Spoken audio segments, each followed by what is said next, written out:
Shalom Bapak Ibu yang terkasih dalam Tuhan Yesus Kristus. Gimana kabarnya? Kita yakin dan percaya kabar kita luar biasa. Berikan sorak-sorai yang meriah buat Tuhan kita. Kita bersyukur pada malam hari ini. Kita bersyukur buat kebaikan Tuhan yang luar biasa dalam setiap kehidupan kita. Kita mau tanggalkan setiap beban kita. Kita mau datang di hadirat Tuhan pada malam hari ini. Kita mempersembahkan korban syukur di hadapan Tuhan pada malam hari ini. Biarlah setiap pujian penyembahan kita boleh menjadi dupa yang harum di hadapan Tuhan. Terima kasih Tuhan, terima kasih. Terima kasih Roh Kudus, terima kasih buat malam hari ini Tuhan. Kami bersyukur atas setiap kebaikan-Mu yang boleh Kau berikan buat setiap kami malam hari ini Tuhan.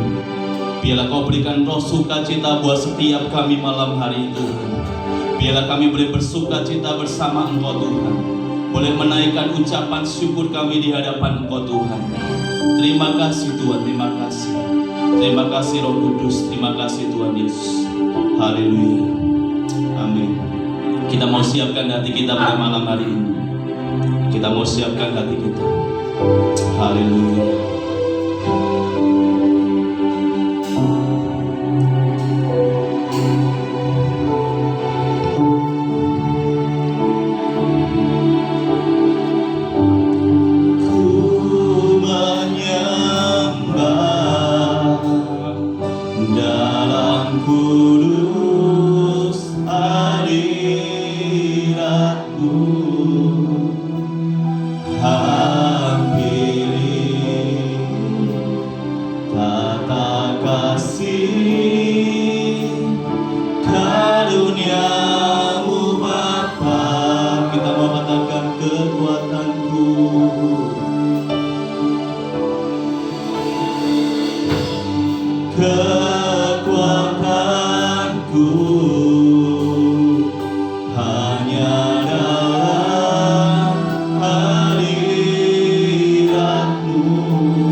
malam hari ini. Kami bersyukur Tuhan memiliki Allah yang seperti Engkau Tuhan. Memiliki Tuhan yang seperti Engkau Tuhan. Engkau Allah yang memberikan kekuatan buat kami di saat kami mengalami yang namanya ketakutan. Hiarara papa rara popo yara papa rara popo yara papa rara popa. Hiarara papa rara popo yara papa rara popa. Hiarara papa rara popo yara papa. Saudara untuk bangkit berdiri Bapak Ibu sekalian. Tetap kita dalam hadirat Tuhan. Yara papa rara papa si diri polo popo yara papa rara popa. Kita mau berikan yang terbaik hidup kita hanya kepada Tuhan. Kita tidak mau menjadi orang yang biasa, tetapi malam hari ini kita mau diubahkan. Kita akan ubah-ubahkan bersama Tuhan pada malam hari ini. Haleluya, haleluya, haleluya. Terima kasih Tuhan.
Terima kasih Tuhan, terima kasih.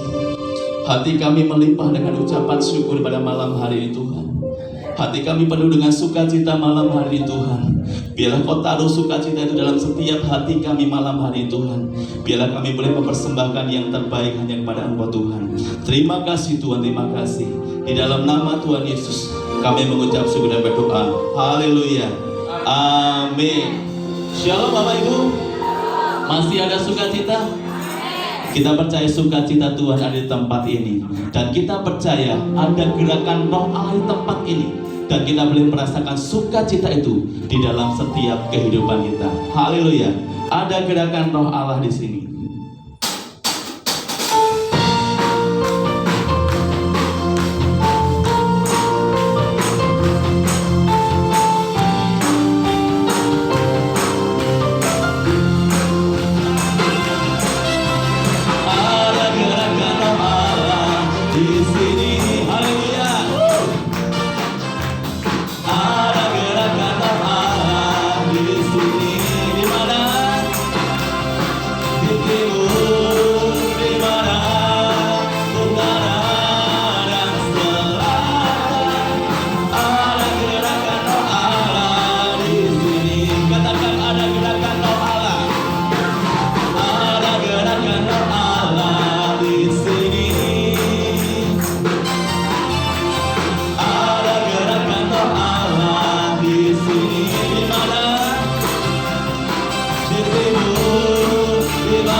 tiada sukacita Bapak Ibu?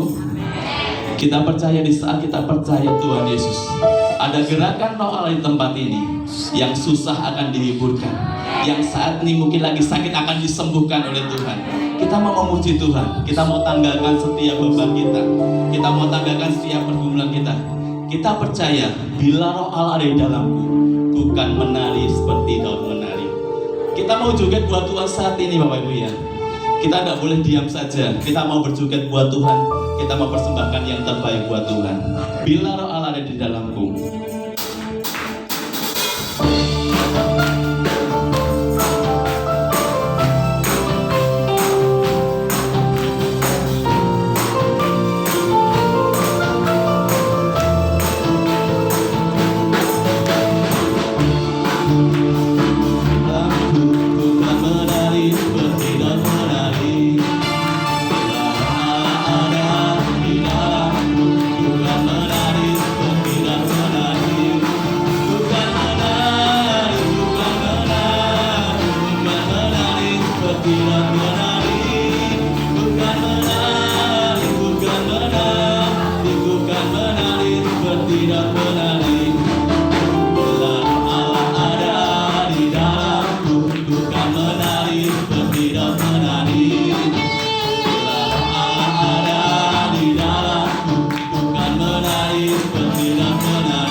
Kita percaya bila roh Allah ada di dalam setiap kehidupan kita, kita mau menari buat Tuhan.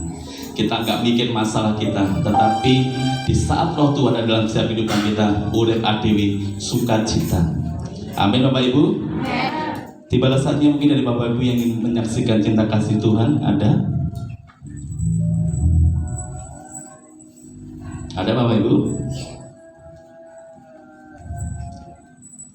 Iya, kalau tidak ada saya sedikit Bapak Ibu ya. Ini pengalaman saya yang sungguh luar biasa. Jadi Bapak Ibu terkasih, ini kejadiannya tadi. Jadi sebenarnya kami tuh sama sekali tidak pernah nyetir mobil SS ya Bapak Ibu ya. Jadi tiba-tiba mamah itu telepon sekitar jam 4 lebih 15 menit, telepon ke istri bahwa adik kami Samuel yang biasa menjemput tuh sakit Bapak Ibu. Di saat sakit, terus saya tuh bingung sopo ya yang suruh menjemput. Terus tiba-tiba saya tuh sama istri bingung ngubungi sopo yang tidak bisa Bapak Ibu ya. Tetapi Roh Kudus dalam hati saya tuh ngomong gini, "Lho nyapo we ngongkon wong, kowe dhewe nyapo?" Saya tuh juga kadang bingung ya Bapak Ibu, kan saya kan tidak pernah nyetir mobil SS ya. Saya tuh pertama mengeluarkan di garasi itu yo maju mundur. Takutnya nanti nubruk, karena kan itu gasnya kan beda dengan mobil kami. Jadi kami belum terbiasa. Terus akhirnya kami turun. Di dalam perjalanan tuh Bapak Ibu, kami cuma pujian penyembahan, kami cuma bahasa roh. Lah piye? Atiku ki dedeg. Jadi saya dedeg, istri saya juga dedeg. Karena apa? Saya sama sekali tidak pernah megang mobil itu Bapak Ibu ya. Jadi saya ngomong istri saya gini, "Wes mah, awake dhewe kudu iso apa-apa. Paling bahasa mungkin Bayu tidak bisa jemput, ayo kita jemput. Jadi Bapak Ibu terima kasih, pertama Bang Robin sama Mawai tadi ketemu saya loh, Pak Bambang yang jemput. Jadi kadang saya bilang ke jemaat kami, tapi ya hati-hati, saya juga inilah baru nyetir ini. Jadi makanya saat perjalanan sama istri itu wes artinya dulu dekat Bapak Ibu. Tetapi saya puji Tuhan di saat sampai tempatnya Mam Wahyu, puji Tuhan dapat teratasi aman. Terus kami ke tempatnya Pak Muhadi. Jelalah mlebune yo kleru Bapak Ibu ya. Seharusnya mlebune kidule saya masuk lore. Tapi tidak apa-apa, itu juga kebetulan. Jadi sejak saya masuk lore itu bisa mumpung gitu ya. Ke tempat Pak Muhadi aman. Saya bersyukur. Terus di tempatnya Buasan, biasanya Buasan kan kadang kok telat ini tadi tidak ngamuk-ngamuk deh. Jadi saya puji nama Tuhan Bapak Ibu. Biasanya nek telat sidik jemputannya piye. Tapi dia tidak tahu yang nyetir saya Bapak Ibu. Tapi puji nama Tuhan tidak dari sukacita, gak nesu Bapak Ibu. Saya puji Tuhan. Terus akhirnya ke tempatnya Bu Ahmad. Tak pikir Bu Ahmad kan biasanya jemput saya Bapak Ibu ya. Biasanya kan saya jemput Pak Ahmad, Bu Ahmad tuh biasanya 5:30. Lah kok petiku dikira kan dijemput wis salin Bapak Ibu ya. Puji nama Tuhan, dia tetap setia Bapak Ibu, tetap setia nunggu jemputan. Jadi inilah pengalaman saya yang luar biasa. Jadi kita sebagai hamba Tuhan harus bisa all round ya. Jadi bisa apa saja. Mbok dikongkon macul ya iso. Mbok dikongkon mungkin pasang batu bata ya iso. Dikon sales ya iso. Sebenarnya juga sales bisa Bapak. Jadi makanya itu saya bersyukur sekali talenta yang Tuhan berikan itu banyak. Rias ya iso, dekor ya iso, semuanya bisa. Itulah makanya saya bersyukur sekali saya diberi talenta yang luar biasa buat Tuhan. Jadi ini pengalaman saya. Jadi soalnya pomone Samuel mungkin saya juga mendoakan sakit ya, mungkin kalau tidak bisa ya wes aku dewi. Karena Roh Kudus sendiri ngomong, "Lha nyapa kok gak kowe? Kowe kok ngomong apa?" Saya itu langsung tertusuk aku. Ya wes aku budak. Mbah wicarane Tuhan iki. Tetapi dengan berjalannya waktu akhirnya kita tahu, oh motor ini TTN seperti ini. Kita juga tahu motor ETS itu Bapak Ibu ya, nek digo alon gak iso. Jadi rodok kosro malah bisa. Karena kan saya juga kebiasaan pakai mobil saya kan dia tidak kosro ya. Jadi nek pakai itu rodok kalem malah mati ya Ibu. Jadi gasnya takjolnya mati, lampu merah mati. Jadi ini pengalaman saya waktu saya belajar mobil pertama kali seperti itu. Tapi saya puji Tuhan Bapak Ibu, saya lakukan dengan senang hati. Jadi kalau kita melakukan dengan senang hati, pasti Tuhan akan memberkati. Jadi puji Tuhan sampai tempat dengan selamat. Itu semuanya karena Tuhan. Bapak Ibu terima kasih kesaksian kami. Ya, kita mau lanjutkan kembali. Kita memuji Tuhan, kita bangkit berdiri. Kita pujikan Tuhan Allah di tengah kita. Dan kita percaya di saat Tuhan Allah di tengah kita, kuasanya besar, besar dan besar.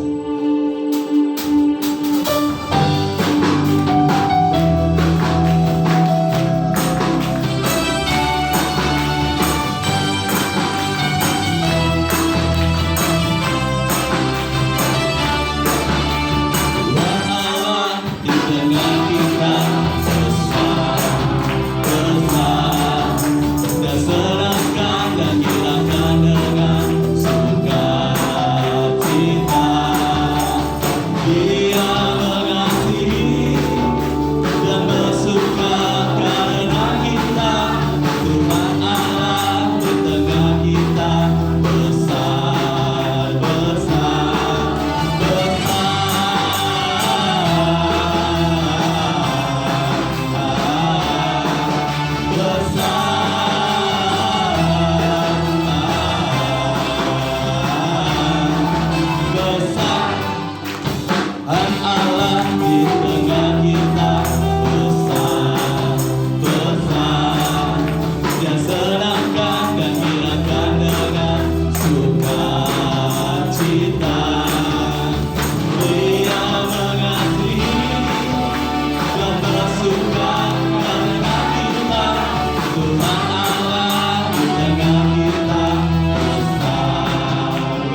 senangkan dan hilangkan dengan sukacita. Dia mengasihi dan bersuka karena kita. Tuhan Allah di tengah kita besar,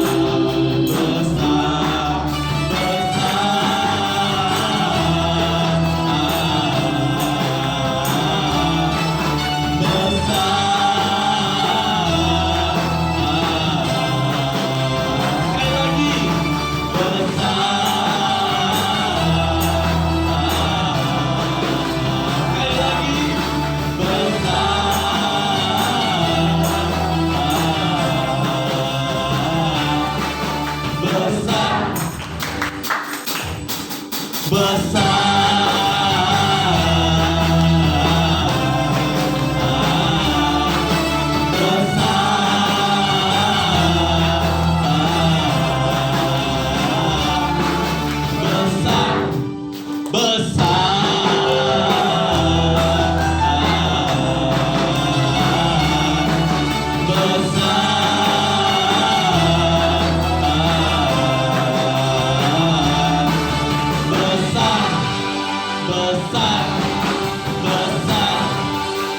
Haleluya.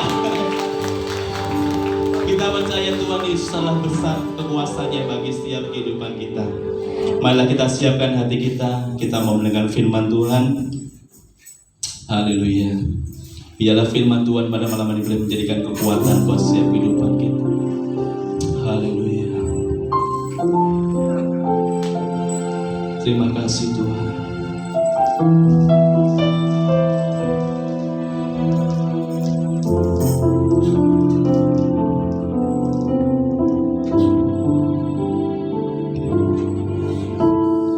Tuhan, aku rindu. Tuhan, aku siap. Penuhi aku dengan roh-Mu. Ku rindu lawatan-Mu. Kita mau katakan Tuhan aku rindu. Tuhan aku rindu. Tuhan aku siap Tuhan.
rindukan Kau hadir di sini saat ini, Tuhan. Ku rindukan Roh-Mu mengurapi saat ini, Yesus. Kita mengatakan ku rindukan, ku rindukan Kau hadir di sini saat ini, Tuhan. Haleluya. Ku rindukan Roh-Mu mengurapi saat ini, Yesus. Ku rindukan Kau hadir di sini saat ini, Tuhan. Haleluya, haleluya. Ku rindukan Roh-Mu mengurapi saat ini, Yesus. Ku rindukan, fokus lagi bersama kata-kata. Rindukan Kau hadir di sini saat ini, Tuhan.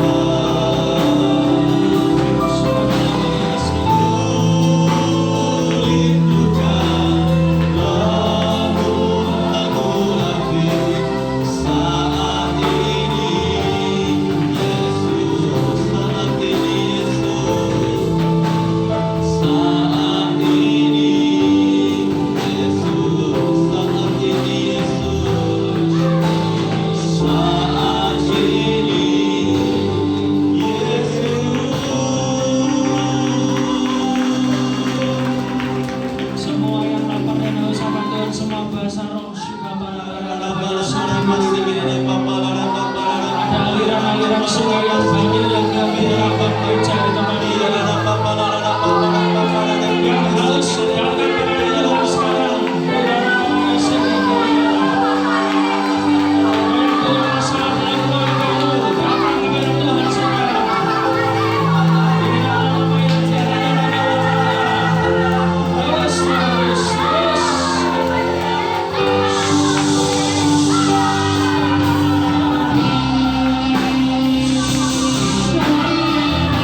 Yes.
Kami percaya saat ini dan kami yakin dan percaya Engkau hadir di tengah-tengah kami. Tuhan ada di tempat ini. Kami percaya Tuhan. Dan saat ini Tuhan Kau akan berbicara lebih banyak kepada jemaat di tempat ini. Dan kami percaya Roh-Mu sendiri yang akan mengerjakan dalam kehidupan kami. Terima kasih Tuhan, terima kasih. Engkau persiapkan setiap hati yang kering supaya Engkau curai dengan air-Mu yang baru, sungai-Mu yang baru, aliran-aliran yang baru, sumbatan-sumbatan akan dibukakan oleh Tuhan. Terima kasih Tuhan, terima kasih. Terima kasih Tuhan. Terima kasih Tuhan, terima kasih.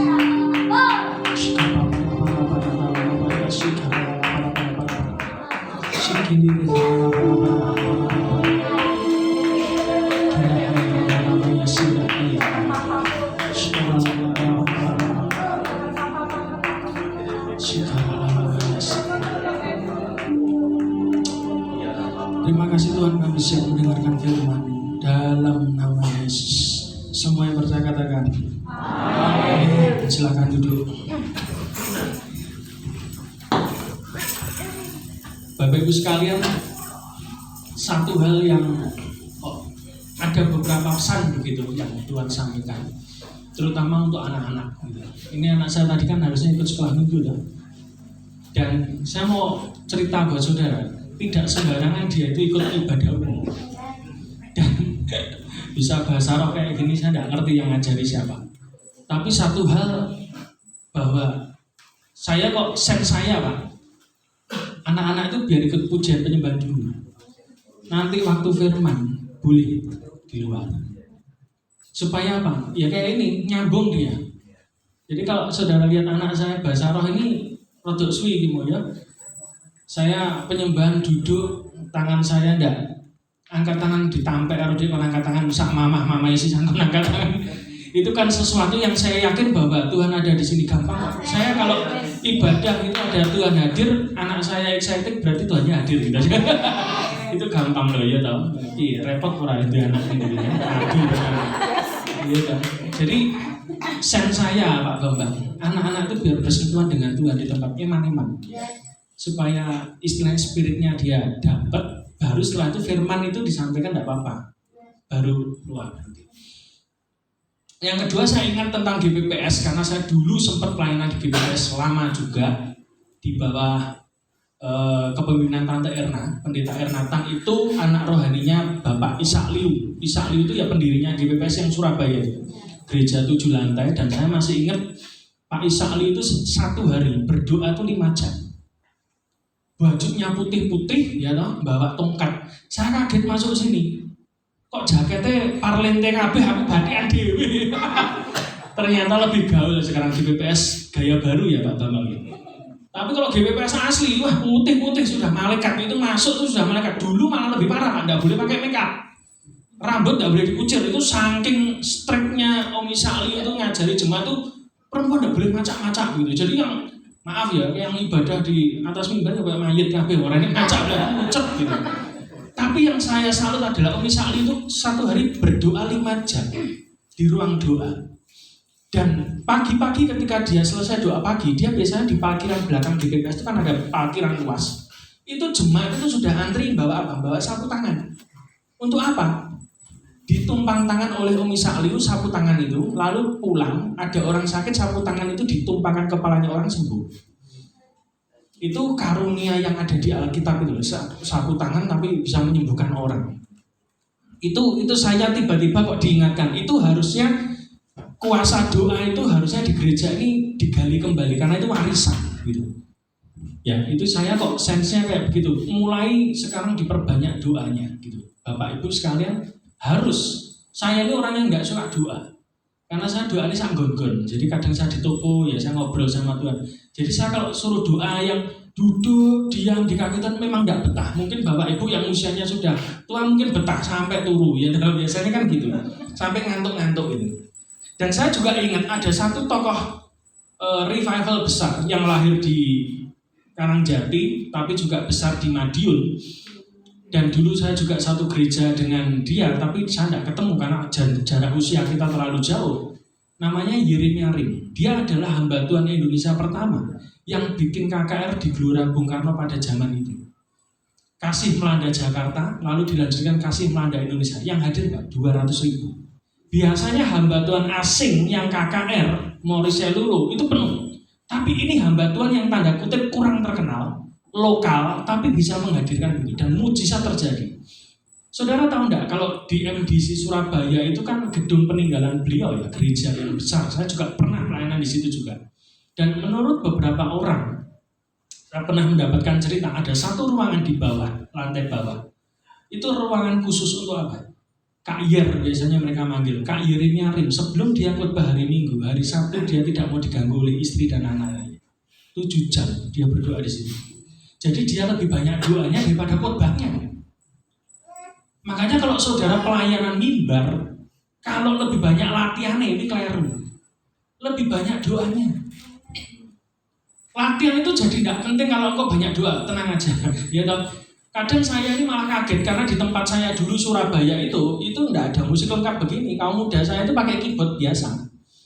Karena ya di bawahnya Tante Erna itu kan cuma persekutuan doa interdenominasi, ya pakai keyboard gitu aja. Sampai beberapa hamba Tuhan yang khotbah di tempat saya itu kaget gitu. Ini nyanyinya, singernya ngalor, musiknya ngidul, saking gak pase gitu loh. Wes latihan tapi memang yo spesialis fals ya. Tapi beberapa hamba Tuhan besar yang kita undang di Surabaya waktu itu mengatakan, tapi aneh, aku kok kerasan di sini ya, ada hadirat Tuhan. Itu beda. Jadi masih diampuni, falsmu itu diampuni karena ada hadirat Tuhan gitu loh. Itu beda. Daripada api gak ada hadirat Tuhan percuma gitu. Jadi mulai sekarang kok kita harus lebih banyak jam-jam doa gitu. Saya ngomong gini bukan berarti saya doa loh. Saya sudah ngomong dari awal, saya tidak suka doa. Tapi saya suka ngobrol dengan Tuhan, sak nggon-nggon. Tapi kalau saudara ingin lebih peka lagi dengan suara Roh Kudus, Anda tambahi jam doa. Sehari 1 jam. Atau misalnya ada kebaktian tengah hari, gunakan untuk doa. Dan ketika tadi saya duduk di tempat itu, saya mengatakan bahwa rasanya pengkhotbah jadi tidak perlu kalau ada Tuhan sudah bicara di tempat ini, pribadi masing-masing. Betul? Setuju? Jadi hadirat Tuhan, kalau sudah Anda ketemu Tuhan, mau ngapain saya khotbah? Tuhan ngomong dewe-dewe, ya toh? Betul enggak? Jadi pengkhotbah itu jadi tidak perlu gitu loh kehadirannya sebetulnya. Kalau saudara betul-betul punya keinginan dengan Tuhan.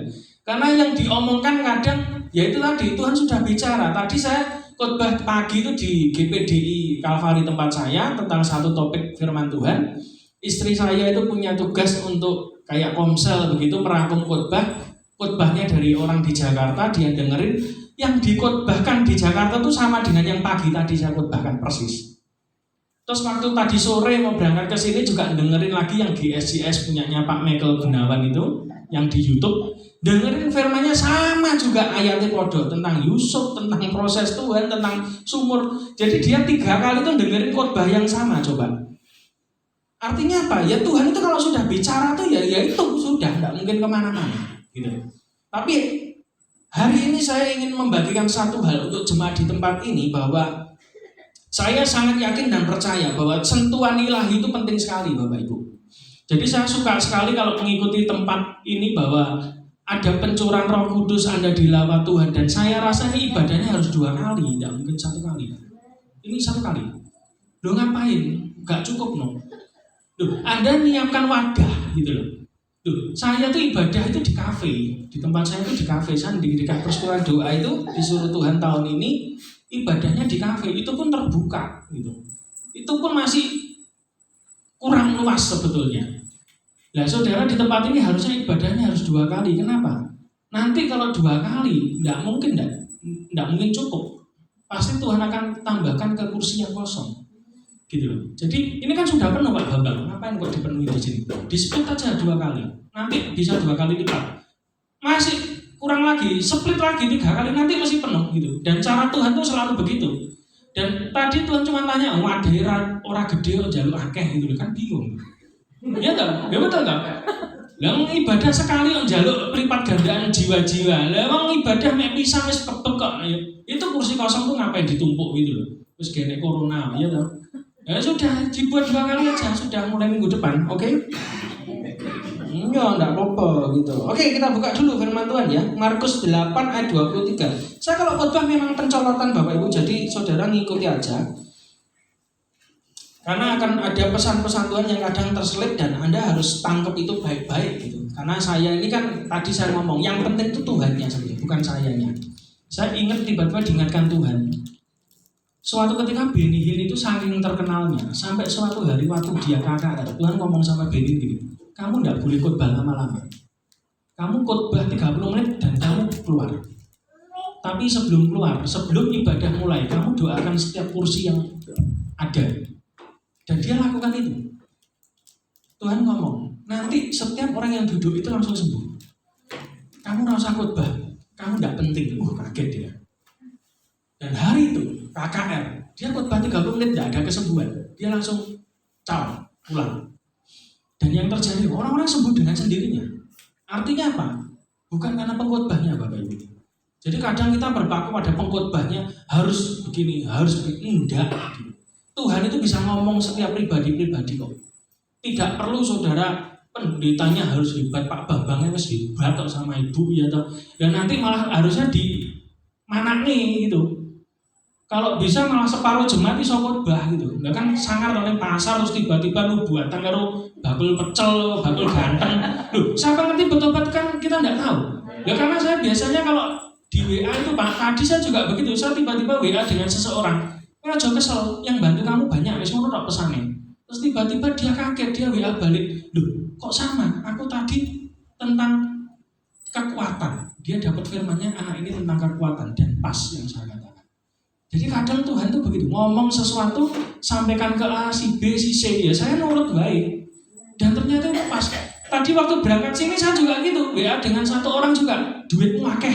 Nah, dia kan bingung. Dia WA, loh maksudnya apa Bu? Ya orang ngerti, pokoknya krunguku duitmu akeh balik. Lalu dia bilang, loh kok ngerti nih aku ra duit, loh tambahan duit. Ya tapi aku orang kayak gue loh, aku cuma ngomong perintah Tuhan duitmu akeh. Tapi dia kesaksian, dia jual emas satu-satunya kepada orang kemarin untuk membiayai pelayanan gereja. Tuhan suruh kekno kabeh. Dan waktu dia pulang gereja, ada yang ngamplopi dia. Emasnya itu lakunya 1 juta tok, karena sedikit ya, pirang gram gitu tok. Itu kekayaan terakhirnya dia. Bayangkan, anak isi tok si cilik sisan butuh susu. Tapi waktu dia pulang dari gereja, ada orang yang nyalami tempel dia 3.800.000, 3 kali lipat. Coba. Lu seneng ya nek denger gitu ya. Ya tapi nek nyumbang kan moh. Enakmu gelem metu ra gelem lebu ya. Kualik, gelem lebu ra gelem metu. Ya itu.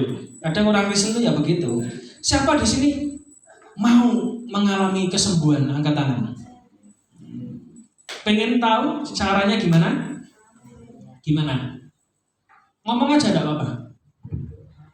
Caranya gimana? Salah. Loro sik. Lah njaluk mari nek gak loro lah sing dimareni apa coba Bapak Ibu, betul enggak? Loh iya, kita dengar orang kesembuhan dari kanker stadium 4. Wah, puji Tuhan, ya kanker rosek itu. Nek saya megah wis ora usah iki ben urusane orang lain yang dapat mujizat. Saya mujizatnya tak kekayaan aja gitu ya. Kalian gampang toh? Ya toh? Kenapa? Kalau kekayaan itu gampang Bapak Ibu. Tinggal minta aja duitnya datang ya sudah gampang toh.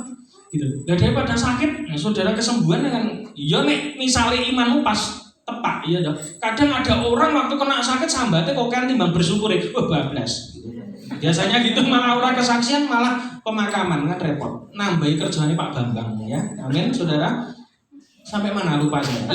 Markus 8 ayat 23. Oke, tak bacakan dulu ya, Bapak. Ini sampai jam berapa? 45 menit aja ya, Pak ya. Ojo suwi-suwi, saudara itu harus lebih lama dengan Tuhan daripada dengerin orang. Maskur, apa maskur?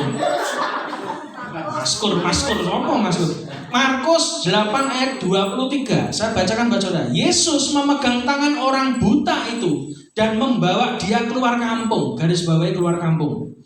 Lalu Yesus meludahi mata orang itu dan meletakkan tangannya atasnya dan bertanya, sudahkah kau lihat sesuatu? Bapak Ibu sekalian, ayat ini itu jelas tentang kesembuhan ilahi. Orang yang buta. Orang yang buta ini aneh. Kenapa Tuhan itu harus bawa dia keluar dari kampung? Kampung itu tidak bicara tentang tempat saja, tidak. Karena kampung itu saudara bayangkan, orang buta kalau di kampung, itu hidupnya itu sudah terkungkung dengan kebutaannya. Orang itu sudah lihat kamu tuh buta terus.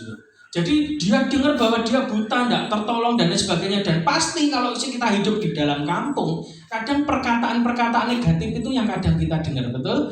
Tetapi cara Yesus menyembuhkan dia pertama kali adalah keluar dari kampung. Keluar dari kampung berbicara tentang apa? Keluar dari gaya hidup yang lama, Bapak Ibu. Kalau saudara dan saya pengen ngalami Tuhan, keluar dari dosa. Tidak boleh saudara dosa terus. Tidak boleh saudara ngutang tidak bayar. Tidak boleh saudara ngapusi orang. Tidak boleh saudara misalnya berzina, selingkuh dan lain sebagainya. Tidak boleh. Anda harus keluar dulu dari kampung. Baru Tuhan akan bekerja. Nah, bekerjanya Tuhan, kadang kita ini membatasi Tuhan. Saya tuh pengennya kalau disembuhkan itu ditumpang tangan gitu loh Pak. Oh, tidak bisa. Tuhan itu caranya macam-macam. Kalau saudara baca di Alkitab, caranya Tuhan menyembuhkan orang buta bermacam-macam. Ada yang cuma disentuh, ada yang cuma diapa-apain, ya pokoknya caranya macam-macam. Tapi khusus yang kali ini, Alkitab mengatakan lalu yang meludahi mata orang itu. Bayangkan hari ini yang sakit, gitu. Misalnya Pak, kepala saya sakit, saya minta doa ke Pak Bambang. Ya oke. Terus tiba-tiba Pak Bambang dingidoni batukmu coba. Wah, itu bisa mlebu koran Pak Bambang. Ya toh, itu malah kok khotbah ning polsek orang ning gerejane. Loh kenapa? Wah itu sudah kurang ajar gitu. Tapi zaman itu orang ini manut. Yesus meludahi mata orang itu dan itu jelas. Berbicara tentang apa? Kerendahan hati yo. Saudara kalau ketemu Tuhan, ojo kemaki. Anda itu tidak penting. Anda pelayanan di tempat ini pun itu orang penting. Saudara ada musik, tidak ada musik, ada presiden musik, tidak ada presiden musik. Tuhan tetap hadir dengan caranya dia. Amin. Loh iya, saya pun tidak merasa bahwa saya penting. Saya buat persekutuan ya orang penting. Kenapa? Karena saya tahu yang penting itu cuma Tuhan. Kalau tidak disuruh Tuhan, semuanya tidak mungkin bisa terjadi. Segala sesuatu, Anda kerja di kantor, misalnya di perusahaan, atau kerja sendiri, wirausaha, atau tani terutama yang di sawah. Kalau tanpa Tuhan, kalau misalnya benih yang Anda tanam tidak bertumbuh, kayak apa? Artinya apa? Ada usaha manusia ya, tapi tidak penting. Yang penting adalah Tuhan. Ada orang yang mengatakan bahwa prioritas kita tuh dengan Tuhan itu ada urutannya, Bapak Ibu. Oke, pernah dengar itu? Nomor 1 siapa? Tuhan. Betul? Nomor 2 siapa? Keluarga. Nomor 3 pelayanan. Oke, nomor 4 pekerjaan. Amin. Pernah dengar itu? Itu salah, tidak usah diikuti. Artinya saudara memberhalakan Tuhan. Tuhan itu hukumnya jelas. Kasihlah Tuhan Allahmu dengan segenap hatimu, bla bla bla bla bla. Ya toh? Itu hukumnya Tuhan. Tuhan itu satu-satunya. Bukan nomor 1, satu-satunya. Nah terus keluarganya gimana? Keluarganya masukkan dalam Tuhan. Anda mengasihi keluarga, berarti Anda mengasihi Tuhan. Anda mengasihi Tuhan berarti mengasihi keluarga. Kalau Anda mengasihi Tuhan khotbah kayak saya, tapi kalau sifatnya masih agak jelek-jelek kayak saya, misalnya ngamuk-ngamuk, kalau sudah stres begitu, ngamuk sama istri, saya tiba-tiba ingat eling khotbah gitu. Ya toh? Iya, satu-satunya Tuhan, bukan Tuhan nomor 1 enggak, satu-satunya Tuhan. Pekerjaan gimana? Ya pekerjaan masukkan dalam Tuhan juga. Anda bekerja bukan karena dilihat bos Anda kerja, tidak.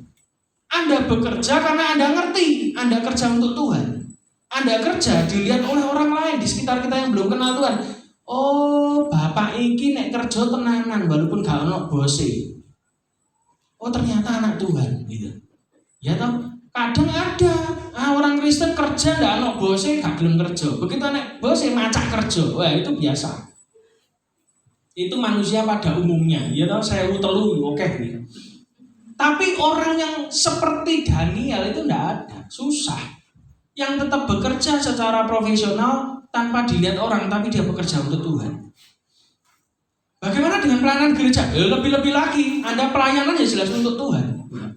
Jadi Tuhan itu bukan nomor 1, salah. Kalau Anda menganggap keluarga nomor 2, berarti Anda memberhalakan Tuhan. Tuhan itu ada sandingannya, tidak boleh. Satu-satunya adalah Tuhan. Jadi Anda mengerjakan apapun kan Anda melakukannya untuk Tuhan. Kita berkata apa? Apa saja yang kau kerjakan, lakukanlah sama seperti untuk Tuhan. Amin. Terus yang berikutnya, lalu meletakkan tangannya dan bertanya, sudahkah kau lihat sesuatu? Yesus tuh tanya, setelah diludahi, meletakkan tangan ke atasnya dan bertanya, sudahkah kau melihat? Ayat 24. Orang itu memandang ke depan lalu berkata, aku melihat orang, sebab melihat mereka berjalan-jalan, tetapi tampaknya seperti pohon-pohon. Jadi belum lihat dengan jelas. Ini adalah gambaran Tuhan bicara tentang orang Kristen yang saudara sudah mengalami Roh Kudus dalam hidupmu. Wah, pertama kali Anda mengalami lawatan Tuhan. Wah, mengalami cinta mula-mula. Cinta Tuhan luar biasa. Tapi pada waktu hidup perjalanan hidup saudara, kadang di tengah jalan engkau lagi tidak jelas lihat Tuhan. Pernah begitu? Wah, pertama menggebu-gebu, pulang retret, wah nangis-nangis, muntah-muntah, moncrot-moncrot, umbelen. Wah, itu kan sering tuh. Wah, saya kalau retret mesti nggak kresek kok, Pak. Lah nadai wong muntah-muntah. Lah kemarin pulang dari persekutuan ono pelepasan itu. Ya roh kula apa itu muntah-muntah, waduh. Tak bawa ke toko, tak kondokne 2 nabi kemarin itu. Itu ya begitu. Tapi bukan itu yang penting, gitu loh.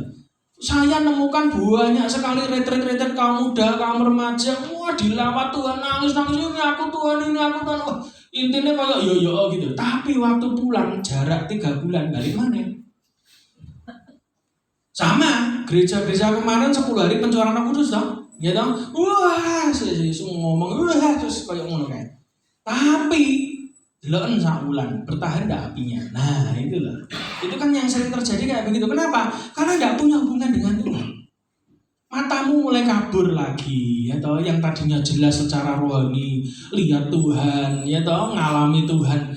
Ketika Anda perjalanan hidup, kadang Anda ngalami yang namanya kabur. Saya pun juga pernah ngalami begitu. Ada masa-masa dalam hidup saya ketika saya pertama kali dipanggil Tuhan, ya toh, kita ngalami Tuhan, melayani Tuhan, tiba-tiba kabur. Saya tidak ngerti. Gitu. Rasanya kok Tuhan tidak ngomong lagi ya.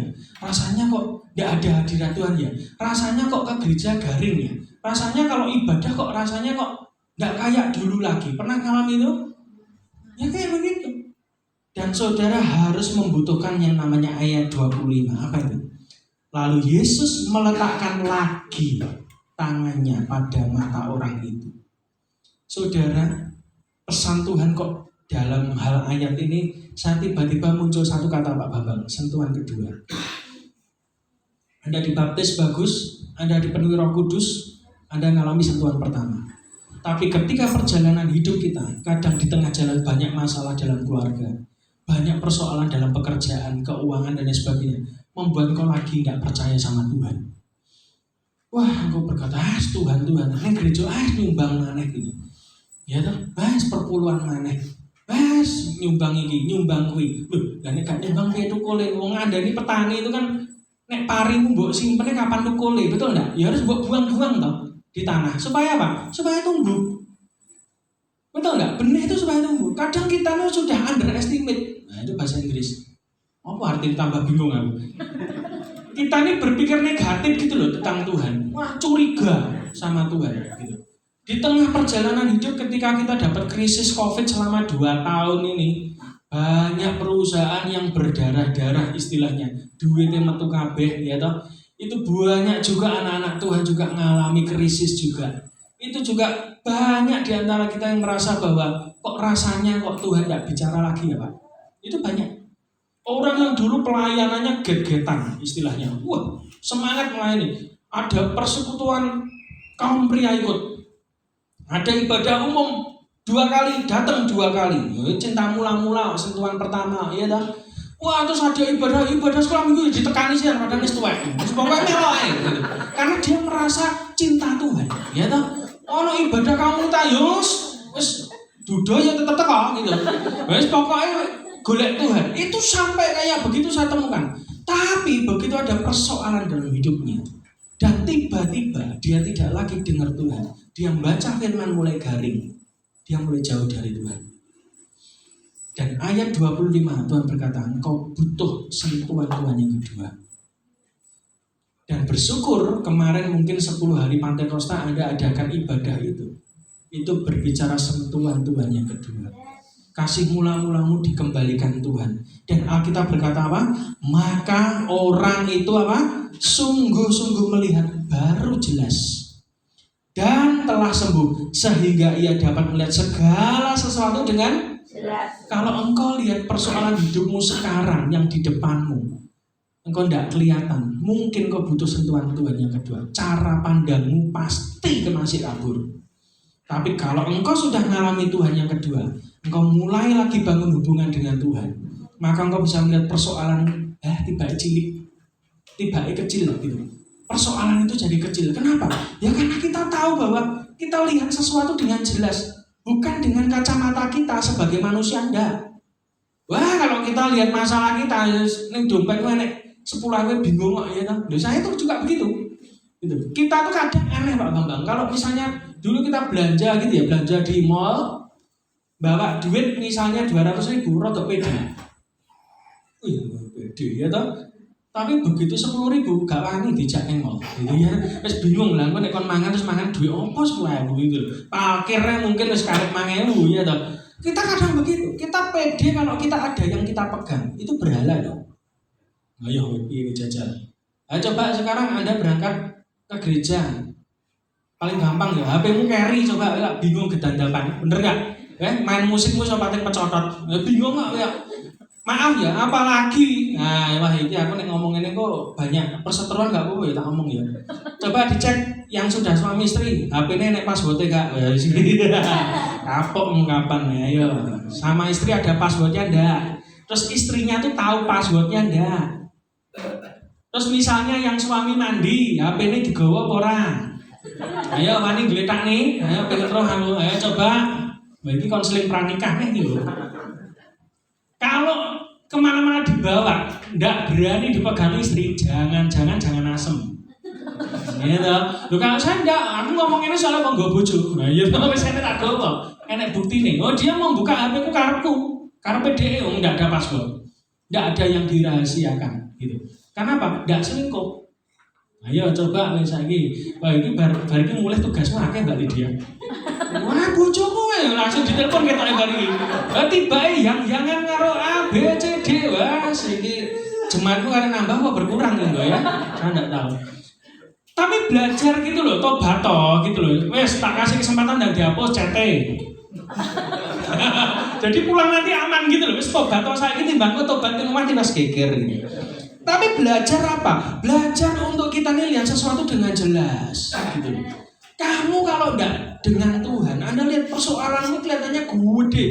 Padahal Anda tuh punya Tuhan yang lebih besar dari persoalan gitu. Kenapa sih kok kita ini harus lihat persoalan rasanya kok besok kiamat? Pernah enggak saudara dalam hidup ini coba sampai detik ini, Anda dalam hidup saudara punya persoalan yang dulu Anda anggap besar? Pernah kan? Misalnya rumahnya kayak kadol misalnya, atau mobilnya kadol segala macam. Wah itu sudah rasanya krisis, itu kayak dunia waktu itu mau runtuh gitu. Mau ngombe racun rasido-sido. Ya soalnya dimati ya bingung kan. Tapi sampai sekarang coba saudara perhatikan, Anda masih hidup kan sampai hari ini? Kalau saudara perhatikan, itu bukankah kebaikan Tuhan? Ternyata dulu masalah yang paling berat kita sudah melewati, betul nggak? Isyarat tiba-tiba. Nah iya. Lah kalau yang masalah paling berat aja kita lewati, sekarang masalah cilik-cilik sesuk masak apa bingung kok nyapo bingung.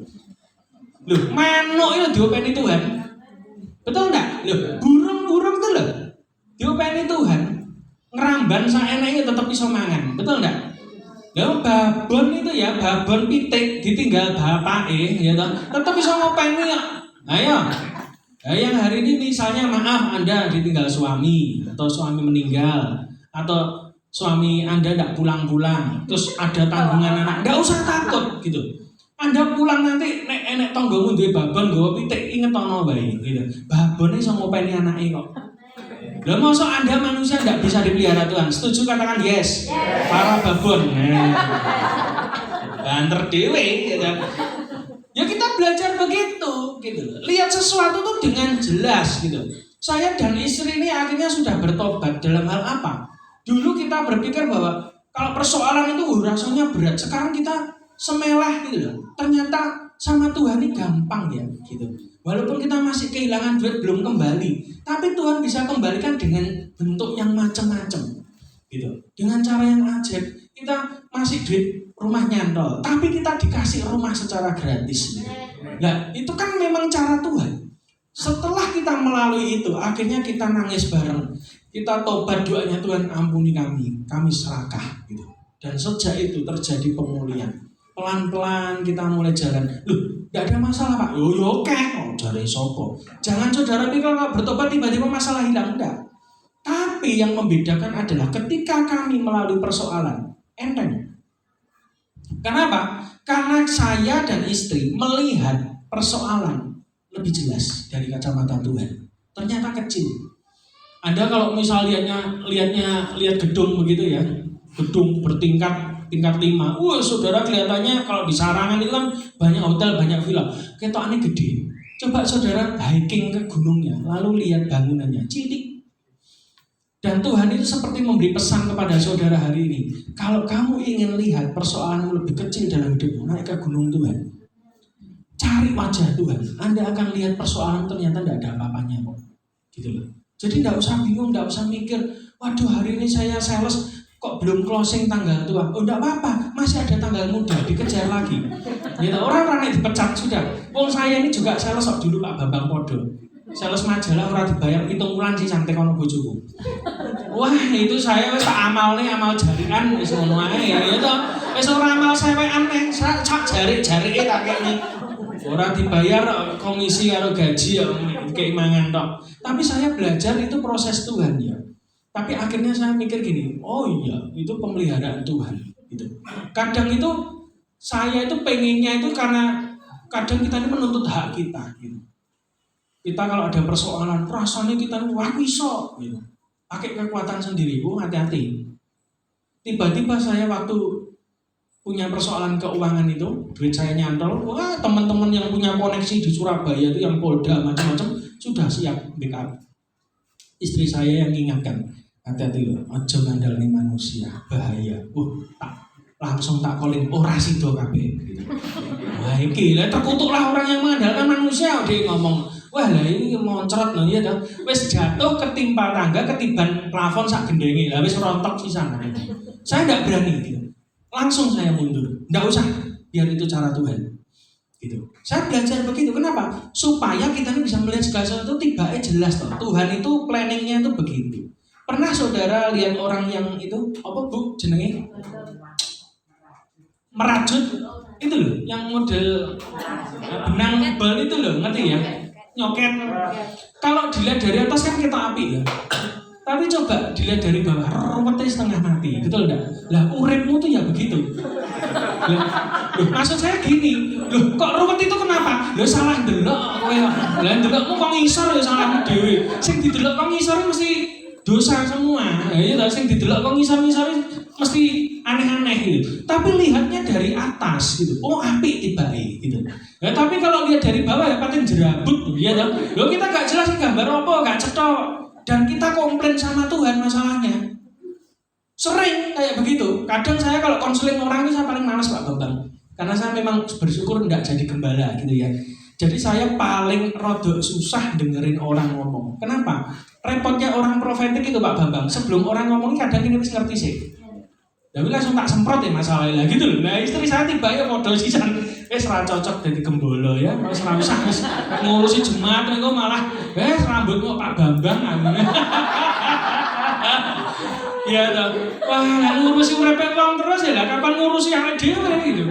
Tapi saya belajar gini. Ada orang tuh kadang gitu konseling. Wah cuwitannya tuh A sampai Z. Saya ngerti masalahnya apa toh? Masalahnya cuma sitok tobat toh. Wis ngono tok. Ya iya toh. Anda cerita sama saya A sampai Z. Wah bojoku begini. Sudahlah, bojomu salah, kowe iki ya salah. Ya setuju ora? Nek lanange salah sing wedok mesti melok salah. Nek sing wedok salah sing lanang mesti ora bener, ya bener iku ya, pinter iku. Tak jebak ora iso tiba. Ya tetep salah, ngono lho, padha wae gitu loh. Tetep sama. Tobat toh gitu loh. Jadi kadang kalau ada orang yang konseling cerita A sampai Z, aku sampai ngerungokne ya kadang ya minta Tuhan kesabaran gitu loh Pak Bambang. Konseling ini kadang saja nih, aku males ya. Dan aku ibadah di Selasa itu karena aku pengen senang-senang terus tiba-tiba ada orang yang cerita tentang bojone. Waduh tak tanggap kok ya nyapa, mau tak tanggap sisan gitu loh, wis kadung kok ya toh. Tak kei es teh sisan ya semuanya wis. Es teh njaluk teh hangat wae tambah panas iki. Itu saya dengerin sampai 1 jam. 1 jam tak rungokne masalah sampai saya duitnya kebledok robot trading sing apa. Itu ceritanya macam-macam. Aku sampai ngomong, oh masalahnya cuma sitok tobato kok. Wes tobato wae. Wong kowe ya salah, bojomu luwih salah. Wis gitu loh. Belajar gitu. Segala sesuatu keruwetan hidup itu karena apa? Salah lihat. Anda lihat apa sih? Lihat dari bawah, ya salah jelas karena Anda lihat dari sisi kemanusiaan. Ya no? Tapi kalau Anda lihat dari sisi Tuhan, Roma 8 ayat 28. Segala sesuatu itu mendatangkan kebaikan bagi orang yang mengasihi Dia. Jadi tidak ada ceritanya tidak baik. Tuhan itu selalu baik. Setuju katakan amin. Dan ayat yang ke-26. Sesudah itu Yesus menyuruh dia pulang ke rumahnya dan berkata, jangan masuk ke kampung. Lihat. Tuhan itu selalu kalau menyembuhkan berkali-kali, itu mesti jangan balik. Jangan balik ke hidupmu yang lama. Kalau Anda mengalami sentuhan Tuhan yang kedua, jangan balik ke kehidupan Anda yang lama. Sudah tinggalkan aja. Dan saya percaya bahwa Tuhan itu selalu memberikan kepada kita itu apa? Kesempatan. Gitu. Kesempatan. Kalau enggak ya enggak ada saya di tempat ini. Saya ini hasil dari Tuhan kasih kesempatan bolak-balik gitu. Dan akhirnya Tuhan itu kembalikan dengan cara Tuhan gitu. Walaupun masih ada persoalan, orang apa? Yang penting kita berusaha untuk kembali kepada Tuhan gitu. Belajar untuk kita betul-betul berharap sama Tuhan. Jadi simple saja sebetulnya. Kalau Anda di sini Anda mengalami Tuhan, itu rasanya sudah cukup. Gitu. Nggak perlu yang lain. Anda belajar untuk apa? Untuk mencintai Tuhan. Gitu. Dan belajar untuk tidak protes. Setiap proses bisa dilalui. Itu hasilnya bagus kalau Anda nggak protes. Tapi kalau setiap proses hidupmu kau lalui, kau protes terus. Coba lihat orang Israel. Itu perjalanan dari Mesir sampai ke tanah Kanaan harusnya 3 bulan. Kenapa sampai 40 tahun? Ya itu kan muter-muter rajin, ngerti juntrung itu Bapak Ibu. Betul enggak? Loh kenapa? Karena begini, mengeluarkan orang Israel dari Mesir untuk ke tanah Kanaan itu gampang. Tuhan butuh 10 tulah selesai. Tapi yang jadi persoalan adalah mengeluarkan mental budak Mesir dalam diri orang Israel itu yang susah. Tuhan itu sebetulnya mau memberkati saudara itu dengan kekayaan. Saya pun juga dijanjikan begitu sama Tuhan. Tapi kenapa kadang diincrit? Kenapa? Nek dibiar minggat Pak Bambang. Wes tak jamin. Wong saya ini wis pengalaman di Surabaya ndeloki wong-wong OKB itu lho. Tiba-tiba diberkati Tuhan luar biasa. Jebret gitu. Ini hilang pasti ya. Melayune ra genah. Alkitab berkata jelas di kitab Amsal nanti saudara baca di rumah. Kekayaan yang didapat secara cepat pasti juga cepat hilangnya. Tapi kekayaan yang didapatkan dengan sedikit demi sedikit mesti langgeng. Gitu. Lah kadang Tuhan tuh memberkati kita juga bingung. Kowe diberkati ya ora siap, tapi bendina njaluk duit ya kan bingung ta kowe. Ya ta. Lah kalau Tuhan misalnya kowe tak berkati Anda minta doa, misalnya 1 miliar terus tanya iki apa ora ngerti ya wis tambah ora cetha to. Lho mesti nglayune macam-macam apa sing bapak-bapak ya lho. Wah. Luwehne ibu-ibu ya tambah nemen maneh gitu loh. Jadi ya podo wae, podo seneng blonjo nih Bapak Ibu, betul enggak? Tapi kita belajar untuk apa? Ya belajar untuk berjalan dengan Tuhan. Enggak bisa. Kita mau ngapa-ngapain juga percuma. Nah, ada beberapa kesaksian kemarin waktu kita pulang persekutuan. Saya merasa bahwa tempat ini tuh tadi waktu dibuka kesaksian tempat saya itu sudah ada kesaksian Pak Bambang. Jadi karena memang ya enggak ada yang bersaksi mungkin. Ada kesaksian, tapi anehnya waktu di tempat kita yang Selasa kemarin itu kan ada ibu-ibu tuh dari Papua. Rencananya dia tidak datang kebaktian tempat di kafe kita, tapi dia itu mau langsung ke Nganjuk. Tapi entah bagaimana dia datang. Ibu-ibu Papua ini pada waktu ibadah dia cerita, ini bukan langsung ke saya enggak, tapi cerita dengan jemaat yang lain. Dia itu gini, punya persoalan yang kok saya mikir kok rada aneh gitu. Dia itu kalau makan, perempuan ya, ibu-ibu perempuan Papua, makan, itu munjung. Ya, itu nek perlu sak mejikome dilek sisan. Saking oke. Dan itu sehari bisa 2-3 kali. Malam, pada waktu mau tidur, masih makan nasi. lagi. Tapi waktu ibadah kemarin lucu. Waktu dia ibadah, nggak tahu gimana, dia ini merasa ada orang yang megang pundaknya. Terus ada seperti kayak aliran mengalir begitu.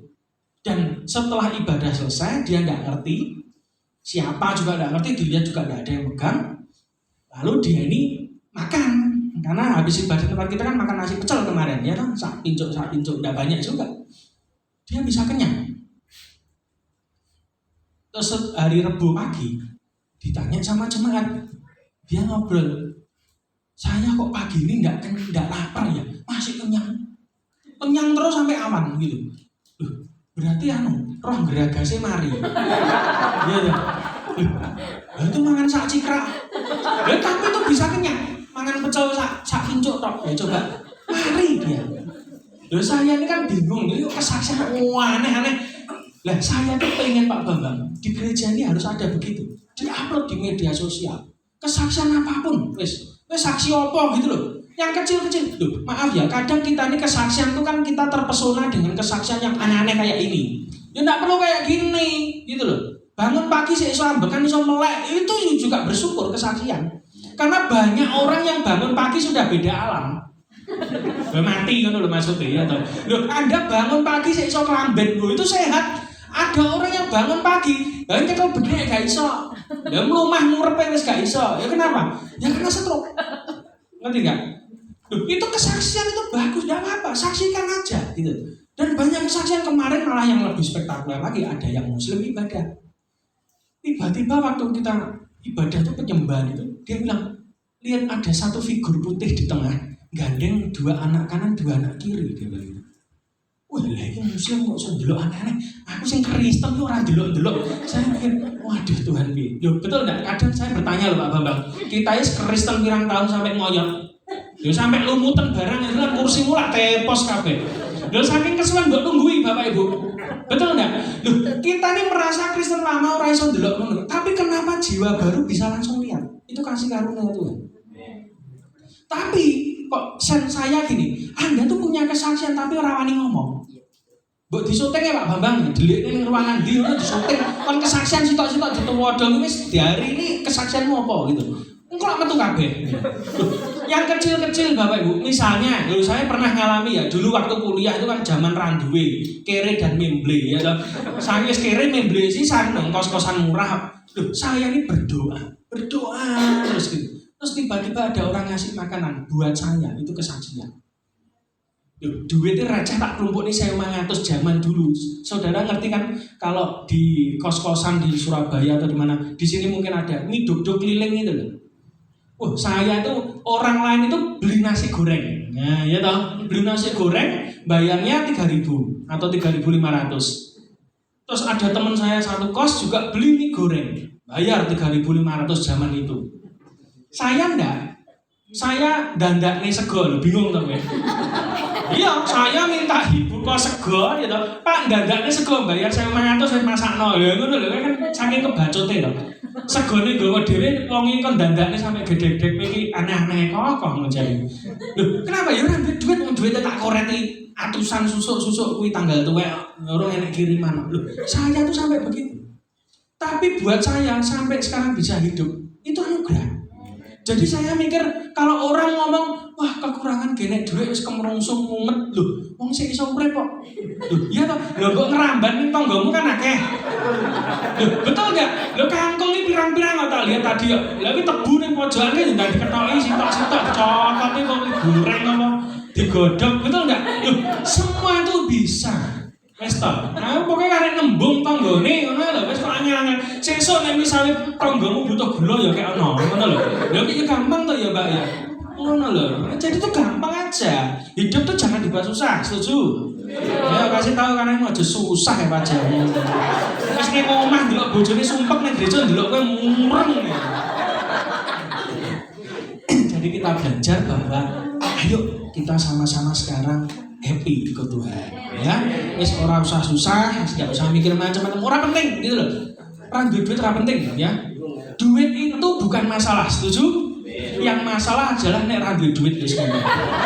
Ya padha ae Pak, ya memang padha gitu. Tapi belajar ya, kita sama-sama belajar akan percaya sama Tuhan aja lah. Saya itu kadang kalau tagihanku oke gitu, aneh ya. Saya tuh kan buka toko elektronik, kalau saya di Caruban tuh panggilannya jemaat itu Pak Banjir.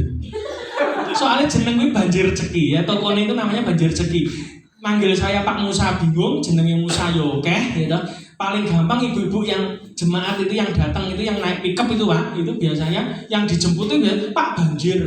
Ya, terkenal gitu. Saya waktu beberapa kali gitu ya, kalau misalnya saya butuh tagihan, saya belajar ya percaya sama Tuhan sometimes. Jadi kadang-kadang saya diem gitu. Wes, tak pikir wes. Tiba-tiba tuh ada aja teman-teman kiai itu tiba-tiba belanja. Loh, kiai belanja dhewe ning toko. Loh, kaget saya. Wong saya yang kenal dia. Ya pegawai kan enggak ngerti kan. Kadang itu kiai itu kan penampilannya sederhana ya. Tiba-tiba datang ke toko. Kok golek kulkas. Wes sembarang pilih no. Dia ngeluarin duit dari kresek. Nah, hitungan naik susuk balik no, coba dia jajan. Ayo. Itu kadang berkali-kali. Bisa kayak begitu. Jadi saya mikir tidak ada alasan untuk anak Tuhan tidak dipelihara Tuhan. Masalahmu paling berat itu apa tuh Pak? Ya coba tak tekoni saya. Masalahmu paling berat apa? Orang itu saja nih. Takoi ramuni ya renek tuh. Dan ini mau ngetopo, gitu loh. Ini gereja loh. Kok renek ditakoi renek. Ya mulai mumet. Jadi mbok ngerti lho apa? Tak tekoni rambut Jawa. Jajak masalahmu sih berat apa saiki? Ayo orang duwe apa? Ngomong. Kan duwe duit. Ya kuwi mau rumusnya ramban kuwi mau. Loh, duitnya kok ge apa coba? Nggih makan toh? Lah nek ramban kan langsung makan rasa blonjo. Nah, ngono lho, yang penting nek kompor ning omah beres ya to. Gitu ya kita kadang begitu, terlalu pusing. Oh, pusing orang penting loh mbok ngumeti. Sudahlah, penting hari ini kita bisa makan itu bersyukur. Karena banyak di Caruban, di sini nggak ada. Di Caruban itu banyak orang yang besok makan apa aja bingung. Tapi kita bersyukur di tempat ini kita dipelihara Tuhan. Setuju? Oke. Tutup Alkitab kita. Orang buka Alkitab ya dari tadi. Lali. Ya wes, ditutup dompetnya. Ya. Nanti dibuka waktu persembahan. Oke, mari kita bagi berdiri kita menyembah Tuhan. Kita tutup firman Tuhan hari ini. Saya pengen nyanyi lagu lama Mas. Ku tahu Bapa peliharaku. Ya, untuk mengingatkan kita bahwa sampai hari ini Tuhan memelihara kita. Yes, gak usah bingung, takoi masalah apa ya ora jawab kok. Berarti kan renek gitu loh, iya toh? Santai. Mau jawab malu. Oh, malu berarti ya kuwi syutingnya bisa ya saksian. Enak toh? Iya.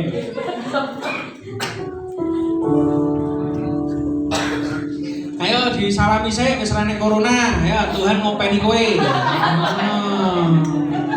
Takut ngapain.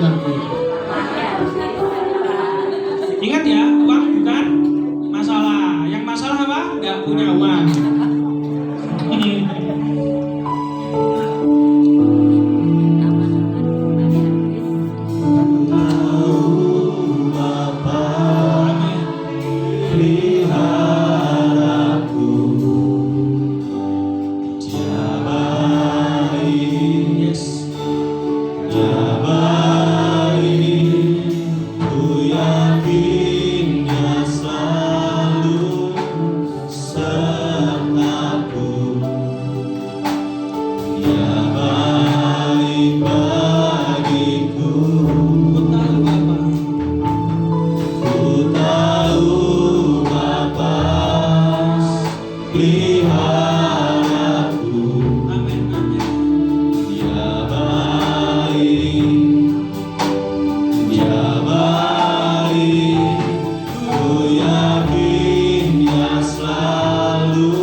melihat ada yang menangis di ruang-ruangmu tersembunyi. Orang lain gak ngerti persoalannya. Engkau nangis tiap hari di hadapan Tuhan. Tuhan akan jawab doamu. Jangan takut, jangan khawatir. Asal kau hidupmu benar, engkau tetap setia sama Tuhan. Tuhan tidak pernah lupa engkau. Dimanapun kau berada, dimanapun tempatmu, mungkin orang lain boleh mengabaikan saudara. Mungkin kau tidak dianggap oleh saudara-saudaramu yang lain, tetapi Tuhan tetap ada bersama kamu di dalam susahmu. Saya melihat Dia tetap menemani engkau di saat-saat engkau ini merasa sendirian. Tuhan berkata, aku bersama denganmu. Aku tidak pernah meninggalkan kamu. Sekarang Tuhan, kami angkat tangan kami di hadapan Tuhan. Kami serahkan Tuhan umat-Mu di tempat ini, Tuhan, termasuk hamba-hamba-Mu di tempat ini. Maafkan kami Tuhan, ampuni kami. Kadang kami ini lalai, kadang kami tidak setia. Kadang kami meremehkan setiap kebaikan Tuhan. Dan saat ini kadang di antara kami sering protes tentang hidup kami, tentang kami meratapi setiap nasib kami yang kadang kami merasa bahwa diri kami paling buruk di antara yang lain. Ampuni kami Tuhan. Dan saat ini Tuhan, untuk setiap pribadi masing-masing yang kami mengangkat tangan Tuhan, kami serahkan hidup kami, kami serahkan hati kami Tuhan. Engkau tahu persoalannya. Satu hal yang Tuhan katakan, tunggu waktunya. Apa yang menjadi jawabanmu, tunggu waktunya. Waktu yang tepat akan ketemu dengan orang yang tepat dan akan ada jawaban yang tepat. Tidak perlu khawatir. Setiap hari kau tetap cari Tuhan dalam hidupmu. Lupakan setiap persoalanmu karena kau ketemu sumber dari jawaban setiap persoalan. Sikapara-para sikini namanya sikini. Kinana namanya sinar. Kau yang saat ini bingung dengan pekerjaanmu, Tuhan akan berikan asal kau mau melangkah.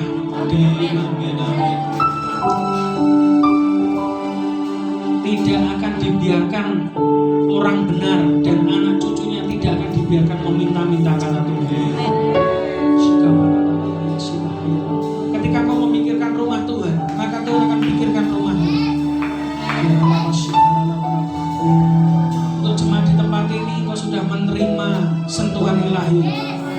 Saatnya kau punya kerinduan lebih besar lagi. Kau cari Tuhan dalam hidupmu. Gak usah mikir yang lain, kata Tuhan. Waktu kau pikir aku akan pikirkan hidupmu sampai selesai. Sekarang lama-lama angkat tanganmu, lewati badai.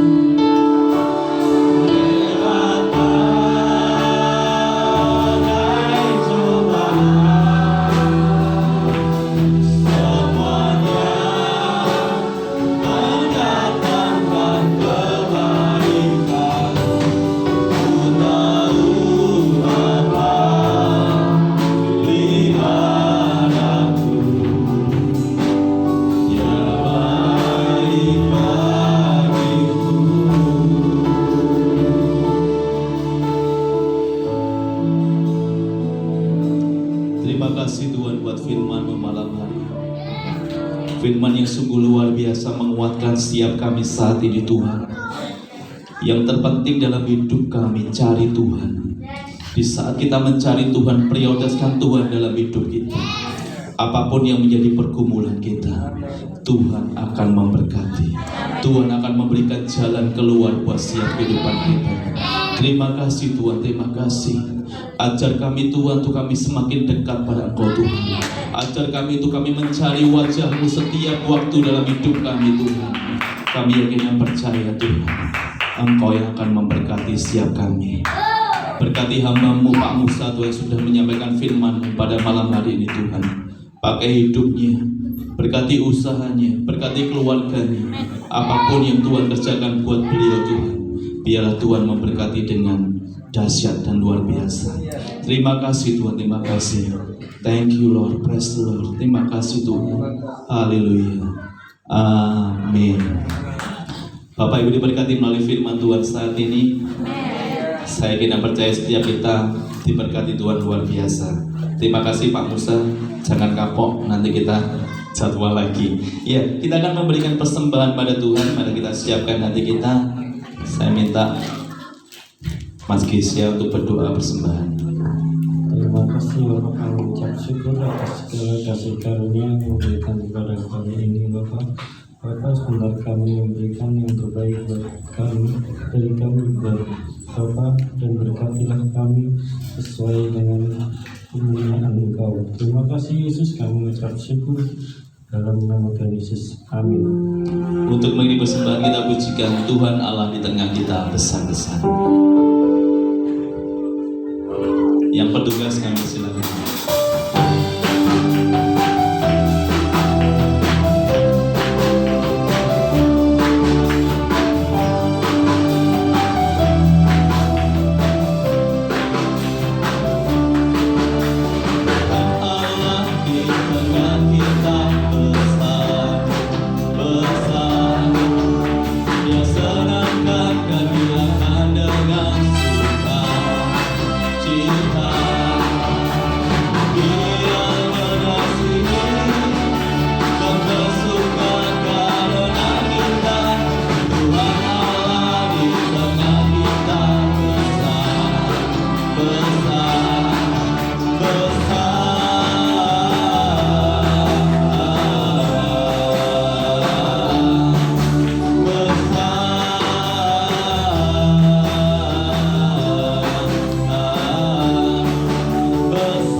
Tuhan Allah di tengah kita besar, besar.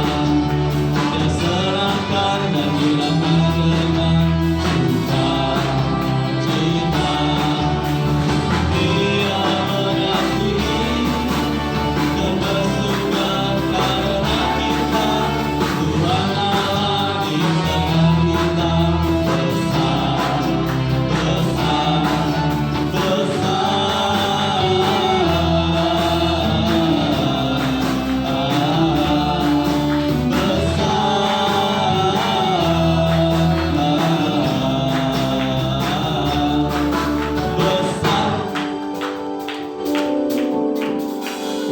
Iya, terima kasih buat persembahan sekalian.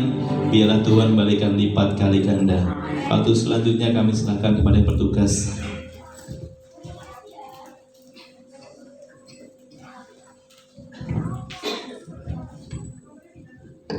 Shalom Bapak Ibu di dalam Tuhan. Ya, sebelumnya kami ucapkan terima kasih kepada Pak Musa dan Ibu atas pelayanan di tempat ini. Kami sangat terberkati dan membangkitkan semangat dan gairah kami dalam kami harus lebih mencari Tuhan dan mendekatkan diri pada Tuhan. Ya, saya akan menyampaikan pengumuman kita untuk seminggu ke depan. Menara doa Selasa 14 Juli 2022 jam 7 malam. Latihan pelayan Tuhan Jumat 17 Juni 2022 jam 6 malam. Kemudian ibadah Pondok Daud Sabtu 18 Juni 2022 jam 7 malam. Ya, ibadah raya Minggu 19 Juni 2022 jam 6 malam.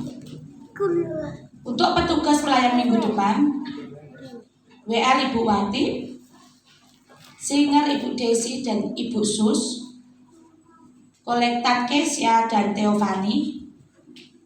Ya, penerima tamu Bapak dan Ibu Yosua Bambang. Ibadah sekolah minggu 19 Juni 2022 ini kita tadi pesan dari Pak Musa bahwa anak-anak harus masuk ke ruangan sini dulu untuk ikut ujian dan penyembahan. Ujiannya dulu ya, baru nanti setelah masuk firman, nah, kakak-kakak guru sekolah minggu bawa adik-adiknya masuk ke ruang sekolah minggu. Itu aja. Kemudian pelayan Tuhan minggu depan, WR, singer, pemain musik, kolektan, penerima tamu diwajibkan duduk di kursi nomor 2 dan 3. Terima kasih. Bagi jemaat yang perlu didoakan dan ada pergumulan, boleh menghubungi kontak person yang sudah tersedia. Yaitu pengumuman dari kami, mungkin ada yang perlu tambahkan. Haleluya. Ya, kami atas nama gereja mengucapkan banyak terima kasih Pak Musa dan Ibu atas pelayanannya yang luar biasa.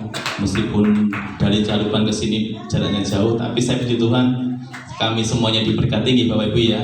Luar biasa. Pokoknya nanti kalau ada waktu lagi kita bisa undang lagi Pak Musa untuk bisa memberkati di tempat ini.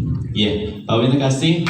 Untuk saat ini kami minta dukungan dan doanya. Jadi kami besok sama istri hari Senin sampai hari Jumat pergi ke Bali untuk gathering hamba-hamba Tuhan di Bali.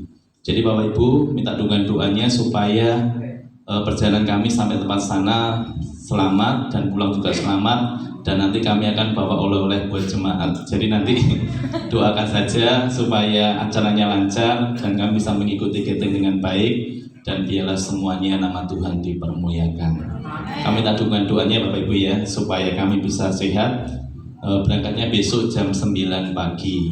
Jadi minta dukungan doanya terus. Jadi itu yang pertama. Yang kedua, untuk doa Selasa itu tetap ada. Jadi meskipun tidak ada saya dengan istri, tetap ada nanti yang mengkoordinir Mbak Tia sama Mbak Deborah. Jadi tetap ada, semangat terus. Jadi seperti Pak Musa tadi, api ini terus dibakar. Jadi doa-doa pesannya tadi doa itu yang terpenting. Jadi meskipun doa di gereja tetap doa di rumah. Jadi ojo ning gereja tok doa ning omah wis kuwelut karepe dhewe. Jadi kita sama-sama doa dimanapun berada, kita tetap doa. Jadi pesannya luar biasa. Saya sangat terberkati.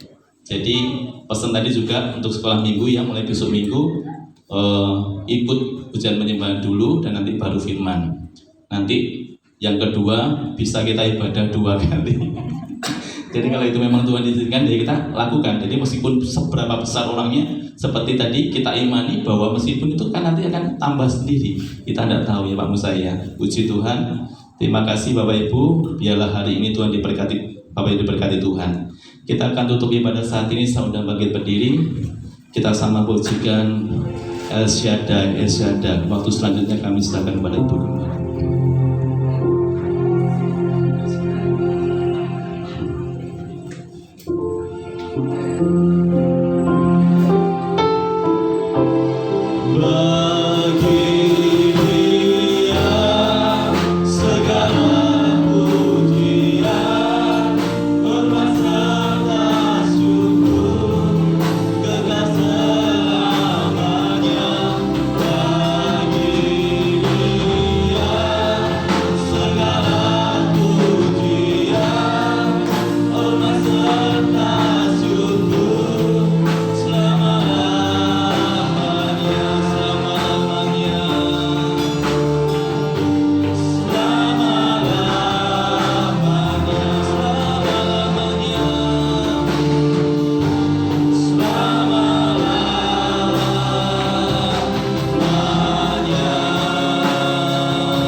Pimpinan Tuhan dari awal pertengahan hingga akhirnya ibadah pada saat malam hari ini. Terima kasih Tuhan. Terima kasih juga kami terima kasih sudah diberkati lewat kebenaran firman Tuhan, sangat memberkati kami, menasihati kami, memberi kekuatan buat kami. Terima kasih Tuhan, terima kasih. Kami bersyukur Tuhan memberkati anak-anak yang hadir pada malam hari ini, memberkati kesehatannya, memberkati usaha pekerjaannya, memberkati kandungannya, memberkati apapun yang saat ini ia kerjakan. Tuhan senantiasa memberkati pribadi lepas pribadi. Terima kasih Tuhan, terima kasih. Kami mengucap syukur pada saat malam hari ini. Juga kami teringat anak-anak yang tidak sempat hadir pada saat malam hari ini. Lawat Tuhan dia dimanapun berada. Berkati Tuhan, berkati semua yang dilakukan, berkati semua berkat terbaik tercurah atas hidupnya Tuhan. Terima kasih Tuhan, terima kasih. Kalau sebentar kami akan berpisah satu dengan yang lain, kami percaya penyertaan perlindungan Tuhan ada di dalam setiap kehidupan kami.